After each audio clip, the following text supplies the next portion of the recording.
Welcome welcome welcome. 3 बार welcome हो रहा है आपका, क्योंकि पूरे साल तो तुम लोग पढ़े नहीं। अब तुम्हें होना है एक रात में पास, लेकिन मेरा फ़र्ज़ है कि मैं तुम्हें एक रात में पास कराऊं, क्योंकि सच बताऊं तो मैं भी एक ही एक रात पढ़कर ही पास हुआ हूं। तो चलो शुरू करते हैं विद बकचोदी। देखो यार, ये टॉपिक हर जगह है, सीए में, सीएस में, एमबीए में, बीबीए में, बीकॉम में, हर जगह, लेकिन बात वही है। ठीक है, तो छोड़ दो। और हाँ, हर यूनिवर्सिटी भले ही अलग अलग थोड़ा चेंज हो सकता है, लेकिन बात यही बोलते हैं मोस्टली। ओके, तो शुरू करते हैं सबसे पहले एसएससी से। इसमें ये सब पढ़ने की कोई ज़रूरत नहीं है, ये सब खुद बना बना के लिख लेना, तभी पास हो पाओगे। ठीक है, एसएससी कौन होता है? एसएससी वो पर्सन होता है जो टैक्स पे करता है। बात खत्म हो गई। जो पर्सन टैक्स पे करेगा वो एसएससी है, भले ही उसे फाइन देनी हो, पेनल्टी देनी हो, यानी कि अगर जो उसको गवर्नमेंट को पैसा देना है तो वो एसएससी है। बाकी पर्सन है, पर्सन की डेफिनेशन अलग होती है। एसएससी वो पर्सन होता है जिसको पैसा देना होता है। इसमें लिखा भी है कि assessee means a person by whom any tax और any other sum of money is payable under the act, इस वाले इनकम टैक्स एक्ट के तहत। ठीक है, दूसरी बात करते हैं हम डीम्ड एसएससी की। ठीक है, डीम्ड एसएससी यानी कि डीम्ड एसएससी, जैसे कि नाम से पता चल रहा है कि माना गया, डीम्ड।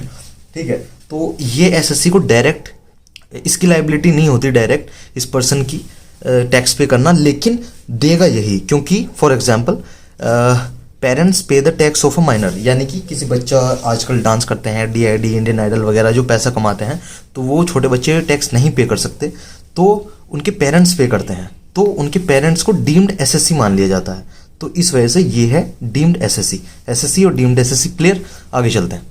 ठीक है जी, फिर आगे बात करते हैं टैक्स रेट की। Computation of tax for assessment year. ठीक है, यानी कि आजकल मतलब हर एक बंदा कैसे टैक्स पे करता है। ठीक है, इंडिविजुअल और HUF, Hindu undivided family system जो होता है, एचयूएफ उसे बोलते हैं। तो जिसकी उम्र 60 साल से कम है, जैसे हमारे पापा लोग, अंकल लोग, ये जो लोग होते हैं, इनको 2.5 लाख रुपए अगर जो इनकी इनकम है तो उनको कुछ नहीं देना। 2.5 लाख से 5 लाख तक उनको 5% टैक्स लगेगा। 5 लाख से 10 लाख तक उनको देना है 20%, और 10 लाख से ऊपर जितने भी इनकम है 30% टैक्स लगेगा। फिर अगर जो 60 साल से ऊपर की उम्र हो गई उनकी, ठीक है, तो यानी कि तुम जवान हो चुके हो, अब तुम्हारे पापा 60 साल से ऊपर हो गए।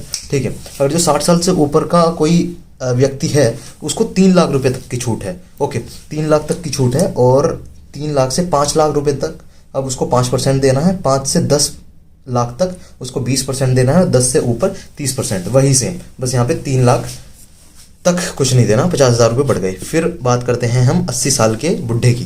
ठीक है, जो 80 साल के बुढ़े होते हैं उन्हें 5 लाख रुपए तक कुछ नहीं देना। उन बुढ़ों को 5 लाख से 10 लाख रुपए तक की उनकी इनकम है 20%, और 10 से ऊपर है तो 30%।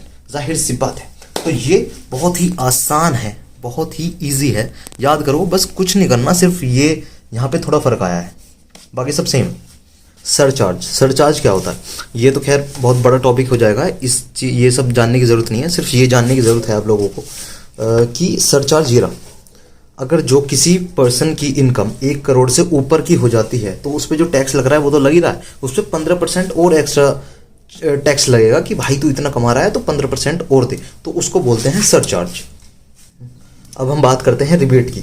रिबेट ये तो काफ़ी लंबा टॉपिक हो जाएगा, समझाना पड़ेगा, बट अभी तुम्हारे लिए सिर्फ ये जानना ज़रूरी है कि अगर जो एक इंसान इंडिविजुअल है, ठीक है, इंडिविजुअल इंसान, और वो रेजिडेंट है इंडिया का, और उसकी इनकम 3.5 लाख रुपए तक है सिर्फ, ठीक है, और उसका टैक्स 2,500 रुपये तक माफ़ हो सकता है जो उसका बन रहा है। 2,500 से रुपये फिर ऊपर फिर उसको देना पड़ेगा।